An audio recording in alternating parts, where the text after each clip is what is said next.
தமிழகத்திற்கு ஒரு நல்ல திட்டங்களை கூட திமுகவால் கொண்டுவர முடியவில்லை எனவும் போதைப் பொருள் கடத்தலுக்கு திமுக மற்றும் விசிக துணையாக இருப்பதாக மத்திய அமைச்சர் எல் முருகன் குற்றம் சாட்டியுள்ளார். ஊழல் கட்சின்னு நமக்கு எல்லாருக்கும் தெரியும். திமுகனால வாரிசு கட்சின்னு நமக்கு எல்லாரும் தெரியும். திமுகனால கட்ட பஞ்சாயத்து கட்சின்னு தெரியும். இப்ப திமுக புதிதாக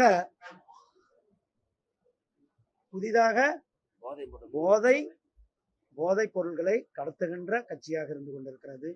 திராவிட முன்னேற்ற கழகத்தினுடைய முக்கியமான நிர்வாகி, அதை இப்ப கட்சியிலிருந்து சஸ்பெண்ட் பண்ணணும்னா, முக்கியமான நிர்வாகி கிட்டத்தட்ட 3000 கோடி ரூபாய்க்கு போதைப் பொருளை கடத்தி இருக்கிறார்.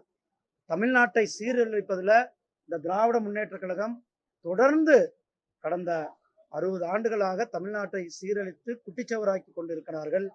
தமிழ்நாட்டினுடைய வளர்ச்சி இந்த 3 வருடங்கள்ல ஒரு திட்டம் கூட கொண்டு வர முடியவில்லை. அதனால குஜராத்ல அதிகாரிகள் விழிப்போடு இருந்து பிடிச்சிக்கிட்டு இருக்காங்க. எங்க இருந்து வருது? பாகிஸ்தான்ல இருந்து வருது.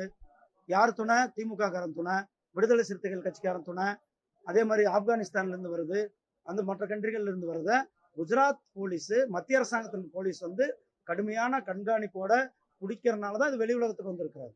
செய்திகளை உள்ளது உள்ளபடி தெரிந்து கொள்ள ரெஃப்ளெக்ட் நியூஸை சப்ஸ்கிரைப் பண்ணுங்க.